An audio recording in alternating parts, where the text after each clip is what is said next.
halkan aad iyo aad idinka salaamaya bahada saxaafadda oo aan maanta ku marti qaadnay wasaaradda macdanta iyo tamarta ama tamarta iyo macdanta taasoo aan warbixin maamulka wasiirka ku-xigeenka iyo agaasimaha guud ka bixinayo sheekooyin soo noqnoqonaya muddo 6 bilood sida ay ula socotaan saxaafaddu ula socoto muddo 3 ilaa 6 bilood ugu qiyaaso jariidada ama muxuu media la yiraahdo Haatuf Group waxay aniga khas ahaan wasiir ahaan iga qorayeen sheekooyin fara badan oo been abuura ama ku tiro kuteena ay caadifiyaysan oo really aan meel loo soo marin ay aniga iga qorayeen magacyo naanaysyo leeso bixiyay waan moogtay maalin bade marba naanays cusub aan moogtay jeeda aan moogtay lagu qorayay aniga igu saabsan groupka ama moogtay wargeyskaasi iyo groupkaas wargeyskaas Haatuf Group sida u aragtaan ula socoteen caydayda iyo ceedeynteeda ayay ku tahay si aad ugu tageen anigu runtii mas'uul qaran baan ahay waxaan ku hawlanaa hawl ummadda ay diratay wasiir madaxweynaha igmaday ku tiro kuteen iyo maxay inaan ka jawaabo iyo jariidad ay tamaysa waan ka roonaaday mana is oran mar raba maskaxdayda kuma soo galin inaan ka jawaabo 6 bilood sababta maanta markaa kaliftay inaan saxaafadda u yeero aan u warramo oo aan u tiraabo eedahan badan ee soo noqnoqonayay ee jariidada Haatuf la yiraahdo aniga iga qoraysay wasiir ahaan ama wasaaradda badbaadada waxa weeye in markay saxaafadeedii xidhantay ee dawladdu moogtay ay dacweysay in ay markaa u gudubtay inay halkii ka sii wado eedihii aniga ii soo jeediyeen oo ay gudbiyeen saxaafad caalamiya oo muctarafa oo adduunyadu dhageysato la yaqaan oo hay'adaanka saxaafadda iyo ashxaas saxaafadda taqaana marka waxay kaliftay markaa inaan markaa maadaama ay dhaaftay jariidadii yoomiga ahayd raqiiska ahayd halka ka soo baxaysay ay markaa warku u baxay muxuu ahaa saxaafadii caalamiga ahaa inaan bahda saxaafadda u yeerno ee sharafta leh waan wixii aan ka qabano shakhsi ahaan ayuu maamulku ila qabo eedaha badan ee soo noqnoqonayay inaanu ka jawaabno runtii markaan eego intaan wararka ka bixin waxaan jeclaan lahaa runtii muxuu ahaa Haatuf mulkiilaha Haatuf waxaan leeyahay lacag badan baa iga maqan runtii waayo 6 bilood baan jariidadiisa iibinay markaan iyo runtii ninka lacag soo weydiiya faa'iidada wax iga siiyay horta taas waa iga kaftan laakiin runtii markaan eego run ahaan 6 bilood wuxuu reeli jariidadiisu ay ku iibsamayso waxay cayda oo aniga caayay ama been abuurka aniga wasiir ahaan iga sameeyay sababta kaliftay muxuu ahaa cadaawada iyo dagaalka ay muxuu shirkadda Haatuf ay aniga wasiir ahaan la gashay ma aha mid muxuu ahaa yani muxuu danta guud ilaalinteeda iyo muxuu ahaayay mas'uuliyadda saxaafadda aawadeed ay u gashay waxa weeye argosasho aan taariikhdeeda idin marin doono nuxurka ka dambeeya dagaalkan cad ee badheerka ah ee qaawan ee jariidada ee Haatuf la yiraahdo ay ila gashay wasiir ahaan ila gashay ayaa raba halkan ka warramo muddo sanad iyo badh laga joogo waxa ii yimi mulkiilaha jariidada Haatuf Mr. Yusuf Abdi Gaboobe iyo nin ay qaraabo yihiin waxay keeneen waraaq ka timi shirkadda ajnabiga oo ay ku rabaan inay iyagu dilaal ahaan blocks saliideed loo soo dhiibo oo shirkadaasi nacam sida u qorantay waraaqdu ay markaa igmatay inay u soo qaadaan oo Soomaaliland uga soo qaadaan oo markaa dabeetana ay yani heshiisad blocks ka ay moogtay shirkadaasi ay moogtay qaadato waxaan markaa u sharxay Yusuf iyo ninkii la socdayba inaanu system iyo jaranjaro loo maro marka heshiisyo la doonayo in laga dalbado dawladda Soomaaliland ku saabsan shidaal baadhis inay manjaro iyo criteria lagu eego shirkaddu waxay tahay in martii aanu leenahay sharaa'igana aan markaa u aragno inaanu markaa hore khibradooda muxuu ahaa farsamo iyo awoodooda maalgashiga dhinac walba aanu ka eegno criteria taxan oo sugan oo aanu shirkad walba application aanu gudbino aanu ku xisaabtano inaanu leenahay oo wasaaraddu ay markaa ku dhaqanto وما هذا مالنتي والبحدي شركة دي سوق الشعب ممكن داتا بلوكس بندونية ده واحد وحي لجوك كلا حدية لجوك كلا ميسام لجوك كلا قياس الله أركو شركات ده أقل أنت إنه هشيس لك الله يا شركة ده أنا قلنا وانو شيء مركز إن ديارنا هاي إنه إجنا شركة ده إليهن ويودان لكن متبان كنا واحد نكون أنه دلالين لما قالوا وده هذا الله هدي المركز وكيل خطأ شركة ده أما وكيل شركة كتيهين برنسبلسكي شركة لها أمل كلياشي شركة لها إذن كوتا أنا واحد كده هي دلنا جماعة يسوع إذن كوتا وين مكلياشي أما برنسبلسكي كان أن الله فريسانو أبليكيشن دي ودره مركز وراقه ووراق سكرتيرية صاخرتي وراق الله كان ما هو وراق ومدحوينها شركة أما هو جنرال مانجر شركة صاخرتي وراق سكرتيرية صاخرتي بهيد كمان قاعدين مركز أنا والله ريموت وراق سكرتيرية صاخرتي إن أنا مقلت وزارة دهان وقت شوارنا أما أنا هدي بعد ما يو هو هاي أنا لما عامله هو هاي ده يعني صفة اللي ما أكلها يعني كل ربع إن بلوكس خيرات كده أمدا هو هاي السيو وما كايد اللي أنا معد كل كي يبشانو يرعان بلوكس ما هي محل يسي سنة كم بني ما كانوا يقدرون تي وسوب بحياة أبليكيشن كا ومعلومات كيسي نوصل دراي كمان وقنعين إنه كمري وقلمي هاي إنه قروه شدال باريس وحيابا أن ريلي الشركة ده وهاينا ما شفتوا الشركة دول لكن شركة معدنية واحد معدن باريس لا يراها معدن تعرض يوحى بشتري باريس يشتغل باريس ولا بتخصصه كل الدول والشغل يسكول هاي مركب يقول درسوا بكل احترام ما كانوا evaluate كرهنا أنو موتي أنو قياسني معلومات كيسوق بين شركته وحنا مركان ورهالبا نجا عن كرتان ما يدين بوحين شروطه أنو أرك دون إنه إنا بوحسان سي هدي بعيد ما أنو يدين كسر كرهنا إن أنا مركب بلوكس أنا مقرن ساعة إذا الله قالوا هالشيء ده وقاعد الله هيدين كنتي مركز ملكي لها هاتف ينكي لسعودي بآدي هذا عرنتاس ما يقادن آدي أبي وعرودين دجال بعرنتا مركز ككلين إرجو إلى إرجو استبتشوجة والنوع والبله وسيره مسؤولين دولتين سلاطين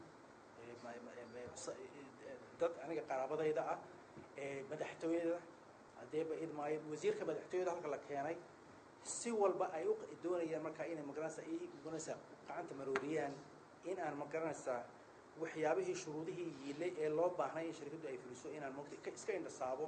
oo sidii ay doonayeen hawshu ugu fusho waan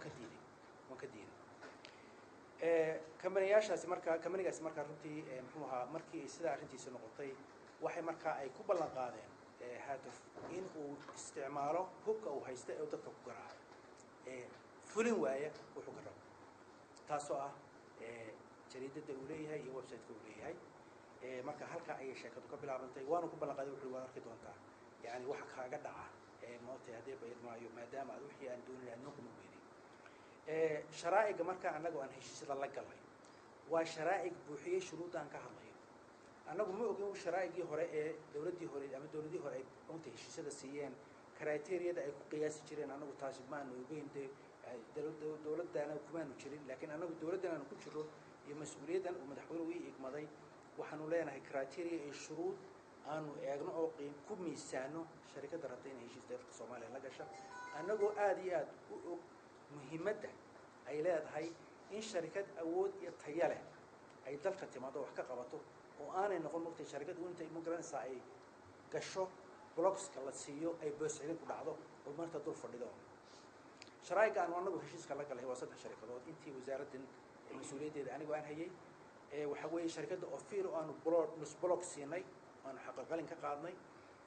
ما هم مقتل هالشيء صعب لكن وحوي نص بلوك كدنا أي نفسيناي وحكلوا يشتري شركات دي أنا ولا يراهو أنا هالشيء يدا أنا بلوكس يناي يدين لا يراهو هي شركة أنسان لا يراهو يدا laba blog marka la isku geeyo noqonay wax noqon noqonaya oo buuxan noqonaya aanu siinay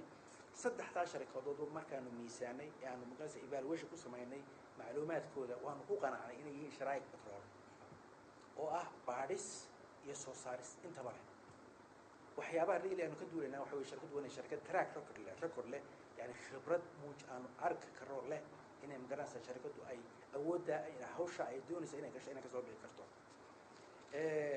هالشيء سداسي مركا أنا مركان يعني قياسه أنا يفعلوا كلامه وزارته أي كفير صرته أنا ومسحه دولة حكومة أنت لاقت هاي أي كفريست xukuumadda inta elegto madaxweynaha iyo madaxweyne ku-xigeenka hogaaminayo ayaa ka fadhiistay golaha wasiirada oo falanqeeya oo ka dooda oo eega sharikadan inay u qalanto heshiiskan aan maalinka maanta usoo diyaar garaynay in laga faaloodo saddexda heshiis aanu galayna sidaasay u fuleyneen mid anigu halkan qol madow aan ku saxeexay mu ahayn oo dawladda ayaa qaadatay saddexda sharikadoodba inay u qalmaan markaa iyo wixii la isla qaatay in laga qaado xaqala in la isla qaato inay sharcigaasi u qalmaan in ay magaranaysaa heshiis laga galaan marka runtii ma aha magaranaysaa yani munaasab saxaafadda madaxa bannaan in ay moogtay isticmaasho hub ka dhigato saxaafaddu marka ay ku garaaciso ama baad ku doonto qofka maalinka maanta yani sababa shaksiya ay maalinka maanta markay wax ku moogtay weydo wixii ay doonaysay inay markaa isticmaasho saxaafad loogu talagalay inay moogtay danta caamka ka shaqayso in loola isticmaalo hub loo isticmaalo oo sidii macno baadeed oo magaranaysa dadka lagaga baadi doono taana runtii anigu waan ka diiday inaan baad bixiyo markii aan yaraa dee waxa weeye way jireen dee toorar baa jiray kolley waa iska garanaysaa markaad macruufta soo korayso dee toorar baa moogtay baadda laga weydiin jiray marka dee anigu horta baad weliga lagama qaadin dee toorku laakiin way garaaci jiray maogtahay laakiin baad bixin maayaan idhaha maogtahay marka runtii anigu markii anigu dhalin inaan yara dee ayaan baad bixin jirin anigu imika nin gaboobaya inaan bilaabo inaan baad bixiyo dee kumaan talagelin runtii way ka baxsan tahay xayndaabka iyo anshaxa saxaafadda waxyaabaha reelay jariidadani ama wargeyskani uu ku kacay waana nasiib daro in reelay jariidad moogtay dee loo haystay ama loo arkayay inay reelay moogtay yani jaraa'idka moogtay ugu hormoodka ka ah saxaafadda halkan inay magaranaysaa sidaa loo isticmaalo waxyaabaha runtii xayndaabka saxaafadda iyo anshaxeeda ugu horeeya waxa weeye waxaad qoraysaa waa in horta xaqaa'iq ku salaysnaan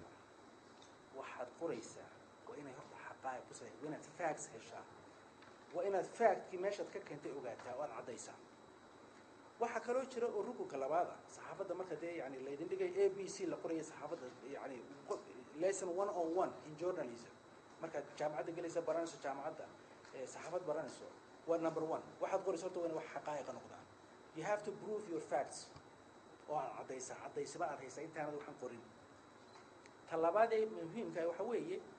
inaad qofkii aad eedda usoo jeedisay fursad siisaa inuu waxaanaad ku eedaynaysa uu ka jawaabo isla majalladii aad ku qortay waa inay labadii sheekadaad ka qoraysay waa inay 2 sides noqotaa oo miisaamin eeddii aad qofka usoo jeedisay iyo dee inaad fursad siiso inuu iska difaaco taasi horta noomay suurtogelin waxay waxa weeye rasaas dhinacun ka soo dhacaysa bay ahayd moogta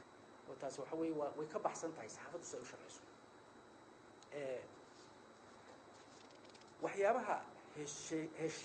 muxuu ahay sheekooyinka soo noqnoqonayay muddada dheer soconayay waxyaabay iskaga mid yihiin waxaa jira sheekooyin la qoray oo ay moogta wargeysku qoray oo ku salaysan waxyaabo dhacay oo jira oo laakiin inta sheekadii la qaaday la rogay oo la been laga buuxiyey oo si khaldan loo qoray oo u muuqata markaa ama inaanu masumaasa ku jiro ama inaanu dad xaqoodii ka qaadnay waxyaaba caynkaasa marka waxa weeye waa xarfad really runtii very creative oo yani aad iyo aad looga shaqeeyey waxa weeye wax ka jira intaad qaado aad sidaa doonto u rogrogto sidaa doonto been uga buuxiso hadda tan soo bandhigto horta taasi waa waxyaaba ay really ay ka uga aad iyo aad ugu jirtay waxaa soo noqnoqonayay waxyaabaha runtii soo noqnoqonayay sheekooyinka 6 bilood aan doonaya inaan taataabta ugu muhiimsana ayaan doonaya inaan mid walba isdultaago ugu horreysa waxa weeye wixii xaqulqalin la odhan jiray aanu qabanay 4 sannadood wasiirkan baa jeebka u dhigtay ama uu lunsaday heshiisyada markii maalinka maanta detailka lacagtu xaqulqalinku marto waan taabanaya waxaan soo galay laakiin waxaan u dhigayaa in agaasimaha guud uu bal technical siday lacagtan usoo xarootay iyo sida meeshay marto inuu technical idin siiyodi ka warramo horta taa waan isdul taagayaa waxa weeye marka ugu horreysa intii anigu waxaan really yani u malaynayaa anigoon really 100% odhan karin dee waa wasiirkii ugu horreeyey baan ahay ee wasaaraddan mas-uuliyaddeeda qaada ee lacag xaqulqalina u xareeya wasaaradda maaliyadda iyadoo isku duuban oon shilin laga qaado waxyaabaha aan really aan doonay inaan really yara taabto dakhligaan u soo gelinay wasaaradda maaliyadda waxaanu anagu galay 3 heshiis 2 heshiis oo cusub iyo heshiis aanu jiray oo aanu block ugu daray shirkadda Ophir oran jiray shirkadda Ophir markaanu heshiiska la galay waxay marka xaqul qalin bay bixisay xaqul qalinkaasi wuxuu ahaa lacag dhan ilaa nus milyan ka badan waa dakhligii ugu horeysay wasaaradda soo gala lacagtu markaas markii ay soo xarootay ayaa lacagtu waxa weeye inagu financial system ma lihin waxay tagtaa lacagtu isagoo soo cadaato Djibouti baana macluumaad ba markaa loo soo gudbiyay wasiirkii hore ee maaliyadda Maxamed Xaashi markuu wasiirka maaliyadda ahaa in lacagtaasi ay aniga aan ku takrifalo akaan aan gaar u leeyahay Djibouti dhigtay lacagta waxa qaada gobolka qaada bangiga dhexe oo lacagta soo cadeeyo markaas markaa dawladdu soo shubaa marka wixii aan la hubin oo la hubsan ayaa markaa iyadana waa ogtihiin sheekadii bariga dhacday in wasiirka hore uu igu eedeeyay inaan lacag nus milyan oo xaqul qadan lunsaday wixii ka dambeeyay waxaan maleeyay inaan ku noqonayn lacagtina shirkadkoodii halka waata ku jirto oo deewaan in tusayay inay soo xarootay oo u xarootay wasaaradda maaliyadda halkan waxa ku yaala statement aan idin qaybin doono oo qof walba waraaq qaadan doono oo muujinaysa dakhligii wasaaraddu soo xareysay xaqul qalinada iyo kirooyinka dhulka ka soo xareysay sanadkii aanu mas'uuliyadda qabanay 2010 ilaa iminka 2014 waa kan lacagayoogaas markaa waxa weeye waa lacagayoogii aanu soo xareynay halka waxa weeye ilaa 2010 waxaanu soo xareynay 1.5 milyan 580 ayaanu soo xareynay بالمثال هذا الشيء دولتي هوري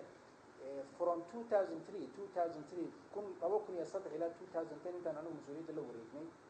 واحد سو حريصي وقول يشان يسديت تكون أو دي أنا ريلي لكن تفاصيل حين وأنا ريلي وأكيد واحد بالقول من كتير وحلو كلا على جال هنا عاية لكن أنت هس أيها كسو حراتي سديت سنة إنه ده هوري أفرتي صدق سنة وجوه ريلي 10 11 12 13 waxaan soo xareynay 1.5 milyan waxa ku xigay waa qof walba muxuu ahaa hay'ad waliba way qaadanaysaa xabad bay qaadanaysaa tanina waxa weeye 2014 waxa noo soo xarooday lacagtii heshiiskan la galay shirkadii Ansan ee ugu dambeysay oo ahayd 1.8 milyan dollars ayaa ku qoraa 1.8 milyan dollar ka boqolkun markaa waxa qaatay looyaradii caalamiga ee nagala shaqeeyay heshiisada waxa weeye heshiis aad u macaqad oo complicated يعني دولة وليبنا وين متاش والله يرى عالمي متاسي وحنا ولا شقيان سان ده لو خلدنا شركات شرايق اللي اسكاليو مركا نما كواسنا ساعده دو $500 شان بقول دولار اي ساعه دي قاطع مركا ادي waxa weeye waliba sidaas ay aad u jabnaayeen 100 kun iyo labada heshiis shirkadda u dhameysay ama galay heshiis walba 50 kun buu ahaa marka 100 kun iyaga la fuqay waxa harsay waa 1.7 milyan iyo 700 kun kaas markaa dibeetana waxa ka go'ay 2% baana ku kala goosteen anigu laakiin sidii iyadoo dhan 1.7 kii wuxuu soo galay bangiga dhexe laakiin from bangiga dhexe ilaa intuu ku wareegayay hadee bayd maayo maaliyadda dhowr kun oo dollar ayaa ka go'ay taasna oo loo aanaynayo commission iyo waxayna anigu aan shaqadeeda ahayn oo baanu ka dhaxeeyo iska ka wareysan doontaan marka horta labada statement ba marka la isku geeyo from 2010 to 2014 waxa noo soo xarooday summary 3 milyan 377 kun 3 milyan 377 kun oo dollar ayaa wasaaradda dawladda maaliyadda u soo xareynay waxa taa ku qiyaastaa 8 sano naga horeeyay waxa soo xarooday 158 kun annaguna intii aanu 4 sanadood aan dhameynaan joognay waxaan soo xareynay 3 milyan 377 kun oo dollar marka runtii lacag riiri xaqul qalin oo la lunsaday waxaan maleynayaa DG-yada iyo agaasimaha wasiir ku-xigeenku way ka hadli doonaan haday maqan tahay marka iyaga bay qabsanayaan maleynayaa anigu wixii xaqul qalin u soo xarooday saddexda heshiis aan uga soo xarooday halkaas ay ku dhanyihiin taas waxa weeye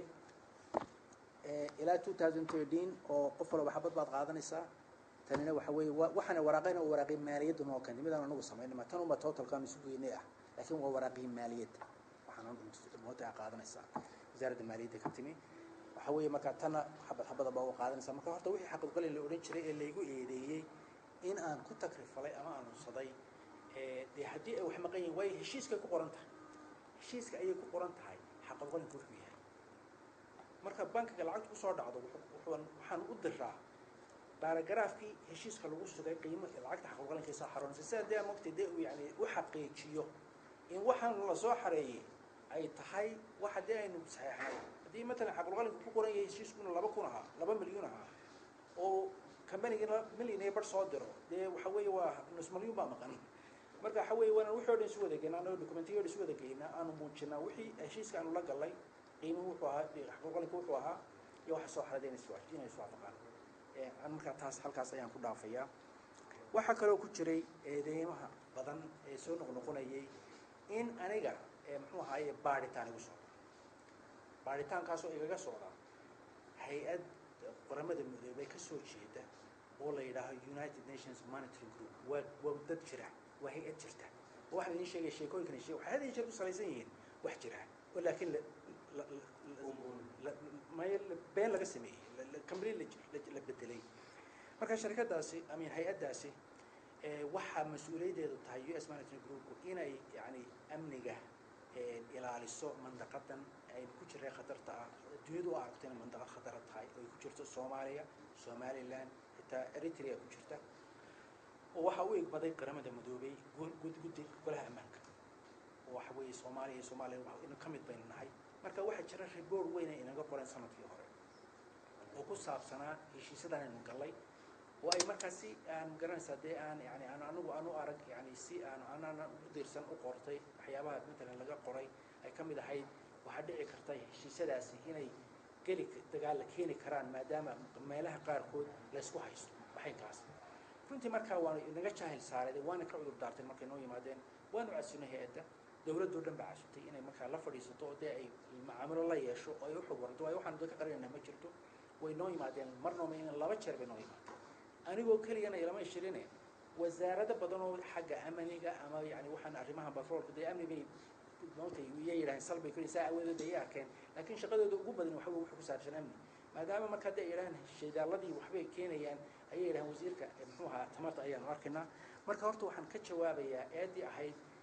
waxay u socdaa muxuu ahaayay baaritaan lagu tuhmayo hay-adaasi ugu tuhmaysa musuqmaasuq wax sal iyo raado ay la taasaleeyay ma jirto wax ka jirana ma jiraan waayo anigu shakhsi ahaan markii aan maqaalka ku soo baxay arintaasi waan la xiriiray hay-addu heeran macaamilo leedahay waan dee wada xiriirno 2 jeer noo timi waxaan ku war maqaal jadid maxalli ku soo baxay ayaa idin magaciina qaato yiri waxaas iga wadaan maxaa ka jira wax allaale wax ka jira arinta nagala hadlayso ma jiro mid horena maanu gelin midna imika kuma jiro mid aan mustaqbalka ku jirana ma jiro adiga ku saabsan investigation oo corruption ayay iga jahil saaray marka taasina halkaas ayaan riili rabaa inaan u yar iftiimay eedaha wax kale kamid aha inaan saamiyaal ilaa 20% sharaa'igan heshiisyada inaan lala galay inaan anigu baydhsaday saamiyaasha dawladda kale leeyahay sharaa'igu waxa weeye shuraka badan ama waxa weeye shirkadu publicly traded way waxa weeye suuqa boorsada laga stock exchange ayaa laga iibsadaa saamiyadeeda sida Telesom oo kale soo dadku wada leeyahay oo dad badan baa leh ama dee mulkiilayaal soo tafmuuta go'aan baa leh marka kuwaana waxa la yiri 20% ayaan moogtay saamiyaal ayaan ku kala jiraa sharaa'iga dalkeena in heshiisyada ka galay taana waxaan cadeynayaa in wax allaale wax ka jira haba yaraatay inaanay jirin waxa kale oo eedaha kamid ahaa inaan 20 milyan beersaday wala lacagta muddo ka bacd 20 milyan ka imanaya 20 milyan ayaan beersaday taasina runtii waxaan malaynayaa dee si kale aan noolaan lahaa dee 20 milyan aan meel geystay oo shaqadan dawladda qaranka waxaan malaynayaa dee inaan reeli ku sii waareen baan malaynayaa 20 milyan baa marka halkan la yiri waan beersaday taasna waxaan cadeynayaa inaan eedaas wax halaal wax ka jira aanay jirin oo wax reeli muxuu ahaayay maaliyadaha dad ku leeyahay umadu leedahay oo qaranku leeyahay inaan beersan hadday $10 noqoto iyo hadday 20 milyan noqotaba inaanay jirin waxa kale oo ku jira eedaha shirkad la yiraahdo ERG in aan ka boobay oo xaqoodii duudsiyay oo ka qaaday heshiis ay nalaga dawladda Soomaaliland la gashay oo ay lagu siiyay block 19 heshiis shirkadda ERG la yiraahdo ay dowladda Soomaaliya la gashay oo la siiyey block 19 ma jiro. block 19 isagoo bannaan oo wax sharikada aan heshiis la lahayn dowladda Soomaaliya ay sharikada Ansanti waxaan rabnaa inaan kala xaajoono sidaan u gali lahayn block 19 marka way heshiiska markaan la galay waxaase jira in heshiiskii hore ay la gashay muxuu ahaayey sharikada la yiraahdo ERG dowladdii hore ee naga horeysay waxa ku qoraa in muxuu ahaayey marka muxuu ahaayey wasaaradda macdanta iyo tamarta ama dowladdu baday ay bixiso heshiis siiso sharikad siiso block 19 inay saami ku yeelanayaan laba borogo hore ayaa dowladdii hore siisay sharikadda markii hore Asanti baa la oran jiray sharikadani waxay sharikad bilawa ama waxa la yiraahdo startup ka la yiraahdo oo bilawa oo muxuu ahaayey urdana ay ahayd markaas dowladdii hore waxay la gashay heshiis anagu dhaxalay oo laba block ay dowladdii hore ay siisay waxa kale heshiiskaas muxuu ahaayey hordhaciisa heshiiska marka akhrido ku qoraa marka la bixiyo hadii la bixiyo block 19 waxba barbaan ku leeyahay marka maadaama ay sharikadii ay Ansan la oran jiray ay bixiyaan heshiiskii la galo oo block 19 la bixiyay ay dacwadii markaa soo baxday oo sharikadii jiri waxaan doonaynaa barkayga anigoo eegaya mas'uuliyadda la saaray ahamiyadda ay leedahay iyo waxani wax dalku umadu leedahay inay tahay inaanu ka fiirsano wax yani xuquuqda lagu leeyahay ama sida loo kala leeyahay saamiyada sharaa'iga in la shaqeynaya inaanu la kaashano loo yaro iyo gariiqana la kaashano intaanan decision qaraar gaarin qadiyada noo fasira inay sax tahay xaqaasi jiro iyo inaanu jirin waxaan markaa ku bilownay inaanu ka qaadano tala bixin gariiqaanka guud ee dowladda oo ugu horeeyay inaanu tala bixin ka qaadano gariiqaanku markaa wuxuu yidhi heshiiskaasi wixii ku qoraa oo hordhaca kaga qoraa ma aha mid muxuu ahaa waa mid ka baxsan qodobada nuxurkaas heshiiska lala galay uu ka baxsan yahay maadaama markaa yani heshiiskii aan yani qadiyadii arrintaa ku saabsanayd uu gariiqaankii guud arrintii sidaa yidhi waxay markaa aniga wasiir ahaan ila noqotay inaan markaa hubsiimo dheeraada maro intaana wax qaraara qaadan marka waxa weeye looyaro wasaaraddu ay egmatay oo heshiisyadii aanu galay nagala shaqayn jiray oo caalamiya oo aan kuwa idinka sheekeynaya waxaan khibrad u leh ayaan markaa u geeyey waxaan ku yidhi arrintaasaa jirta naga siiya muxuu ahaa tala bixin sharci naga siiya iyagu laftoodu kumay qancin xaqaasi inuu jiro oo waa dood socoto oo aan weli dhinacna u dhicin marka ugu horse maxkamadaan iskula jiraa ma jirto waxa la maxkamada waa la dacweeyey maxkamada caalamiga adduunyada ayaa laga dacwadooda naga socota qadiyada wax maxkamada horta la isla tagay haba yaraatee ma jirto arrimaha caynkaasay complicated kana maaha غير العادي maaha in looyaro lagala tashado marka qaraar baan qaadan in looyaro lagala tashado wax غير العادي maaha way waa arrin macaqad oo very complicated oo day yani saameynsa qiimad muxuuha wax umadu leedahay marka waxa weeye arrintii waxay meesha taagantay waxa weeye in heshiiska qadiyadan in aan wali aan dhinacna u dhicin oo ay muxuuha looyaradii ay arrinta ay ka doodayaan looyaradooda in arrintii dood ay ka wadaan annaguna looyaradii ay dood ka wadaan arrintaasina aanay wali wax qaraar laga gaarin maxkamadan aan la isla tegin halka ay arrintaas ku eg tahay wax heshiis oo ay dawladda la gashay oo block 19 ay yeelato lahaa oo laga qaaday ma jiro marka taasina halkaasaan ku dhaafaya waxa kaloo jira oo lagu soo qaaday jariidadan aynu ka hadlinay nin Hindiya oo la yiri isagana xaqiisii baa la doodsiiyay oo heshiis uu la galay dawladda ayaa laga qaado laga xayuubiyay oo niman Chinese oo dhawaan la soo helay ayaa lagu wareejiyay taana waxaan leeyahay heshiiska hore aanu la galay qolada Hindiyada M&M la yiraahdo oo aanu really ka xayuubinay oo aanu ka qaadno kansan gareynay ma jiro nimankan Shiinaha aynu bariyahan arkaynay saxaafadda ay moogtay ay ka fargaraysana maanta in la joogo shaqooyinka badan oo wadana wax heshiis hore aanu la galay oo macaadin baadhis oo liisanka wax la yiraahdo exploration license la yiraahdo ama prospecting license la yiraahdo aanu la galay ma jirto waxa imika socda waxa weeye sahamin hordhaca oo wax la yiraahdo reconnaissance survey wax la yiraahdo ay wadaan taasoo aanu la qaadanay markay yiraahdeen inaanu dalka fikir caam ah idin ka siino wasaaradahan dawladahan waxa khayraadka meelaha la abaarayo ee laga biyaabo magaranaysa in wax laga baadi doono inaanu idin sameeyno macluumaadka idin ururino dabeetana macluumaadka idin soo fasiro Chinese ka soo bedelo English soo bedelo oo dawladda siiyo marka haddii ay nolol noqoto meelaha qaarkood inaanu rabno inaanu heshiis dawladdii la gallo ayaan markaa idinla soo noqona markaa wey marka heshiis dawladdu markaa ay heshiis la gelayso marka halkaana xaq dawladdu way leedahay yani in ay ka qaado liisan qofkii sharikadii matalan shaqadii kasoo bixi kari weyda laakiin halkaa ma joogo wax liisan oo cid laga qaaday ma jirto hataasina halkaas ayaan ku dhaafayaa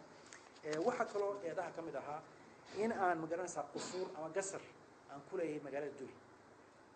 magaalada dubay waxay degan inaan walaalnahay oo xaasa oo family ah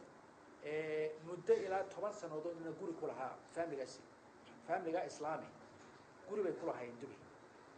waxa weeye markaa gurigaasna waxa weeye mulkiilaha muxuu ahaa haatuf anuu isiiyey oo qasarka aniga dhistay oo ka dhistay dubay taana runtii waa la ogyahay oo waa caddayn waa wax cad oo nin intaanan dawladda mas-uuliyaddeedaba qaadin 10 sano ka hor anigoo maraykan ka shaqaysta ayaa familigan masaakiinta ee moogtay dee guryihii laga qaaday aniga la siiyey shaleedka lagu soo qoray ay lahaayeen gurigooda oo marka maraykan baan joogay 5 years kamaa soo bixin shaqadii aan ku jiray markay reerku guriga lahaa ba ogtahay marka halka taana waxaan jeclahay inaan taa lafteeda si reer u taago waxaa kaloo la naqdiyey wasiirku aad ba magaranaysaa bixitaankiisa dawladda u badan tahay runtii horta dee hawaayo maan dhoofo iyo vacation sanadkii baan reerkayga oo maraykan degan california degan culayska shaqadana ay leedahay wax sanadkii marka badan ma tegi karo caruur iyo family baan leeyahay sanadkii markii haddaan mar baxo mar labaad ma bixi karo intaa kale aan dhulkaa marayo waxaan ugu jiraa waxa weeye waa danqaran haddii aanad baadi goobin waxaynu doonayna iyo horumar inaynu soo jeedano sharaa'id inaynu soo jeedano waxay noo qabtaa dee halkayna albaabeenayna garaacay halkayna way maano dee wax meesha marayo dee albaabkayga soo galay oo dee shirkad caalami iyo dee wax noo qaban karta ma arag niman la soo nacayo meelaha bayhoof kuma dee meesha imanayo oo dhan waxna si kuwana waanu erinaa marka sidaa waxay kaliftay moogtay socodka aan socdaa waa wax danta qaran aan u socdo ma haddana aniga magaranaysa aan soo fushanayo waxyaabaha reeli lagu soo qoray waxaa ka mid ah inaan gurigaygii mortgagekii ama deynkii lagu lahaa aan bixiyey oo dee lacagtan laaluushka ah ee musuqmaasuqa aan ku helay aan ku bixiyey taasna waxaan saxaafada u sheegay wax reeli sal iyo raali inaan ka jiraa inaanay jirin gurigaygana waxa weeye mas-uuliyaadka moogtay financekayga personalka khaaska ah cidna waxba ka weydiinaya cidna shaqo kuma le inay wax ka ogaato laakiin mid maan idin yara sheegaya waxa weeye anigu 30 sano ayaan shaqaysanayay ilaahay mahadi ka gaadho inaan caafimaad qabay dee 30 sano baan shaqaysanay markaa dee kolley hanti waan leeyahay inay ku noqotaba inay leedahay hanti waan leeyahay nin dee taajiro dahabshiil oo kale ma ihi iyo mid u dhow toona laakiin dee nin baktiyo haddii bayd maayo moogtay faqiirana ma ihi dee 30 sano wixii aan urursanayay haddaan saving sameeyo haddaan investment sameeyo dee waan haystaa laakiin cidna ugama jawaabayo waa wax aniga ii khaasan gurigayga inuu la bixiyeyna la bixin uma taalo haatuf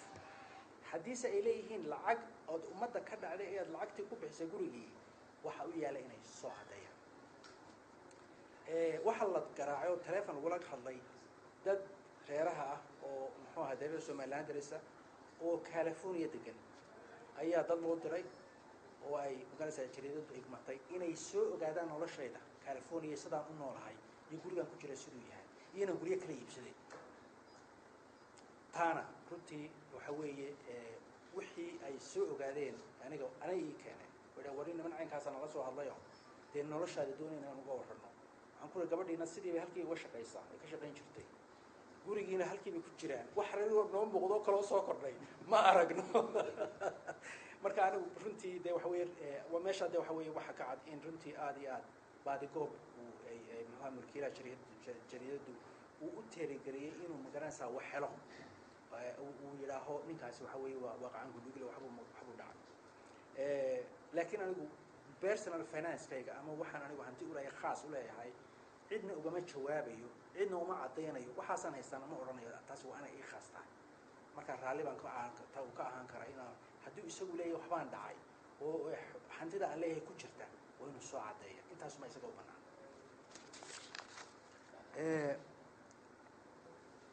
waxyaabaha runtii ugu dambeeyey ee la yaab kale cajaa'ib kale waxa weeye intii ugu dambeysay aanu tagnay aniga wasiirka khaarijigu tagnay muxuu ahaayey Sheffield aanu ka soo qayb galnay warkii xiisaha lahaa taariikhiga ahaa ee dalkeena lagu ictiraafay dowladda hoose Sheffield ku ictiraaftay in madaxtooyadu ay يعني labaatan kun aniga igu sii dhiibtay dadkii dhalinyaradii ka shaqaysay ee ka midha dhalisay اعتراafka ka midha dhalisay oo hawl aad iyo aad u weyn u baaxad leh qabatay oo boqolaal casuumadood iyo hawlo badan gelaysay ayaamaha suuqarinta ay soconaysay wada kharash yani wuxuu ka kabno u baahnaa marka dawladdu waxay ku deeqday 20 kun ku deeqday inay loo geeyo oo waliba ku jirto kharashkii aniga wasiir ee hogaalkayga iyo cuntadayda ku jiraan oo laga goynayo marka 20 kun markaan u geeyaan u shakhsiyan waxa weeye waxay nooga gooyeen wixii aniga iyo wasiirka kale ee hogaalkayga iyo wixii la cunayay wixii kalena waxa weeye hawlii kale ku fuliyeen wuxuu yiri markaas jariidada sheekadii ugu dambeysay ma ogeeyeen wax ka dambeeyeen 20 kunna waan jaxaastay kelmadaas la isticmaalay 20 kun wasiirka jaxaastay kelmadaas waa kelmad very interesting oo qorayada meel baan ku qoray marka taana waxa aan la yaabsanahay haduu ninkan igu eeday in 20 kun oo 20 milyan inaan qaatay oo hore u qaatay deeni waxa uu leeyahay marka deeni waxa dhaaf maay haduu 20 kun oo gurooday dawladdu u dirtay nin 20 kun meel ugu xareysan tahay 20 milyan meel ugu xareysan tahay 20 kun oo dawladdu u dhiibatay oo tiliicid u geey ayuu taana jaxaastay deeni wax dawlad ugu qoslo weeyno marka runtii waxaan isku soo duubaya eedahaas oo dhan waxaan isku soo duubo waxaan saxaafada u sheegay inaan bari ka ahay eedooyinkaas ay haatan soo jeedisay ee ku saabsan musuqmaasuqa lunsadka muxuu ahaayay corruptionka inaan bari ka ahay arrintii imka qadiyadiisa ula socotaan waxay taalaa garsoorka la taalaa garsoorka marka waa meeshii ugu fiicneed ee arrintaasi lagu cadeyn karo waxa dhabta iyo waxa beenta marka anagu runtii 6 bilood wax action aan ka qaadanay haatuf iyo jaraa'idkaas ma jirin dawladdiisa maanta action ay ka qaadatay qadiyadiina waxay taagan in garsoor ka garnaqo halkaas aan u taalaa in maalinkan maanta sumcad xumadii iyo magacayga lagu tuntay iyo eedooyinka la soo jeediyay inay ka cadeeyo inuu milkiilaha haatuf ka cadeeyo wixii uu hayay cadeysima ah waxa looga baahan yahay inuu maxkamadda ka cadeeyo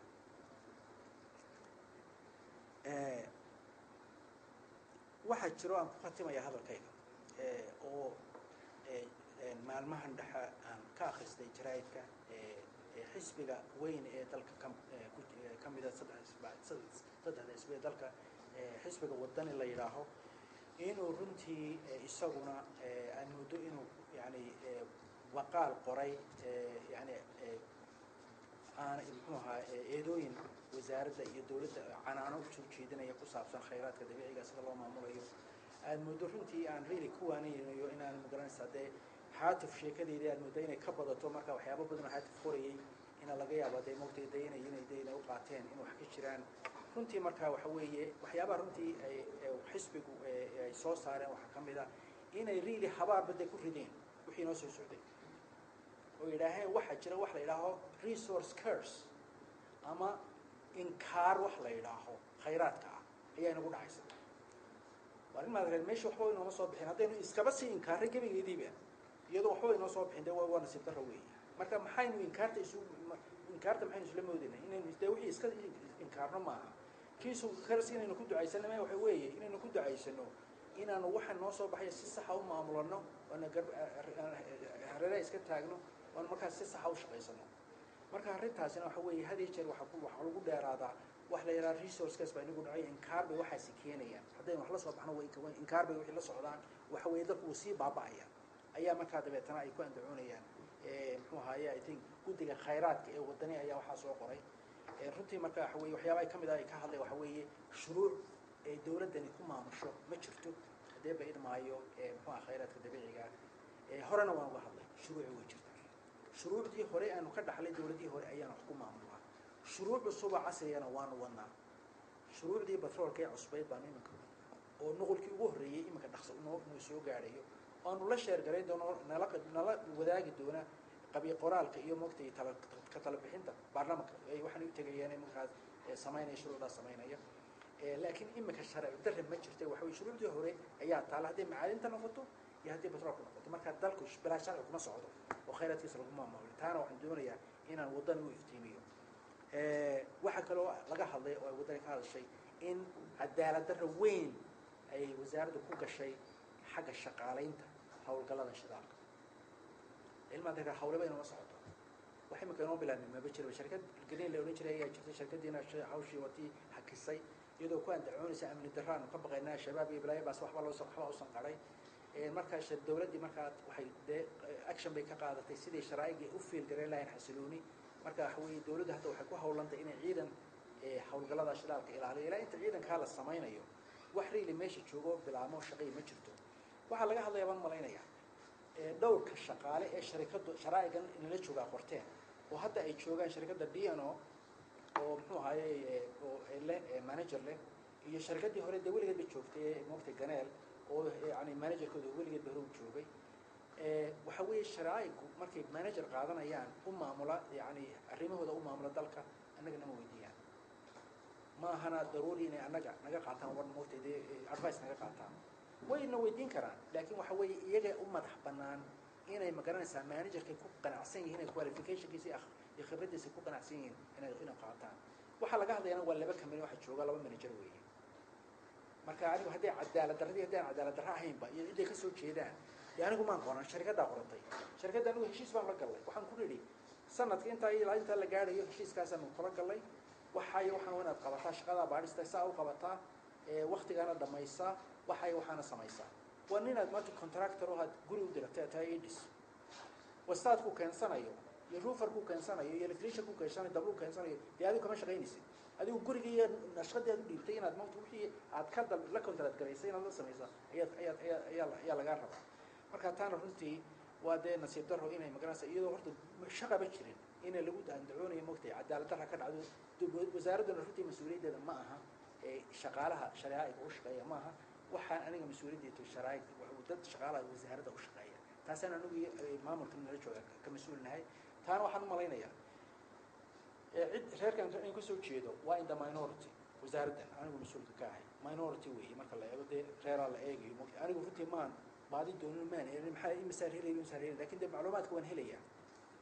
markaan qiyaasyaasna waxaan yani number yar ayaa aniga xagga deegaanka kasoo jeeda anigu sida macluumaadka lagu siiyey weeye ma anigu qiyaama lama soo qalido dee ma odhan karo qof walba waan aqaanaa cidduu yahay taasina waxa weeye waa taa anigu mas-uulka ka nahay marka taana cid waliba wasaaradda way ka shaqaysaa waa lagu kala badan yihin deegaanka anigu ka kuma badna waa minority deegaano kale waa ku badan yihin waxa weeye waxaasi waxa weeye waxay ku xidhan tahay qofka qualificationkiisa maha qabiilku kasoo jeedo qof qualificationkiisa iyo xirfadiisa iyo educationkiisa iyo aqoontiisa ayay ku xidhan tahay taasina waxa weeye markaan wax qoranayno wax qaadanayno lama odhan reer hebel weyna soo sarkiisa waxa weeye qofka khibraddiisa ayaa lagu qaadanaya iyo waxaad uga baahan tahay inuu fulinayo waxyaabaha really ka mid ahaa moogtay eedaha wadani waxa weeye inaanaan capacity wax la yidhaaho magarasa ama tayo aanaan lahayn wasaarad ahaan taasi waxa weeye wasaaradahoo dhan ayaan kala mid ah oo ma odhan karno maanta dalkeennan oo dal curdin oo faqiira maamul tayaysan oo caalamiya ayaynu haysana dee ma haysano dee imkaaniyad baynaan gaadhin haddii aynu khayraad inoo soo baxo way xelo ama dee ilaahayna siiyo dee tayadiina way kordhaysaa marka horta taas dee waxaad wasaaraddan lagu canaanaya dee waa mid wasaaradaho dhan ka siman taasi oo taana marka ilaahay magaranaysa dee ina siiyo risiq ina siiyo khayr ina siiyo aynu dhismi karro aynu magaranaysa istayeyn karro ayuun bay imanaysaa waxaan marka hadalkay kusoo xidhayaa runtii arrintaas soconaysay muddada dheer aad iyo aad baan uga aamusnaa marraba maskaxdeedu may soo dhicin kutirkanteenta iyo beentaa ka socota jariidadda la qaso oo muxuu ahaa la gooyooyootan laakiin waxaa daruuri noqday inaan maanta ka hadlo sabab waxa weeye waxaa loo gudbay in yani eedooyihii hore ee weligeedba socon jiray in laga sii socodsiiyo muxuu ahaayey idaacado caalamiya oo magac leh oo maamuus leh oo xayndaabka moogtay anshaxas moogtay saxaafadda ku shaqeeya oo ku jira marka waxay daruuri noo noqotay wasaarad ahaan iyo wasiir ahaanba inaan maanta ka jawaabno wasalaamu calaykum waraxmatullahi wabarakaatu waxaan doonaya marka inaan gudbiyo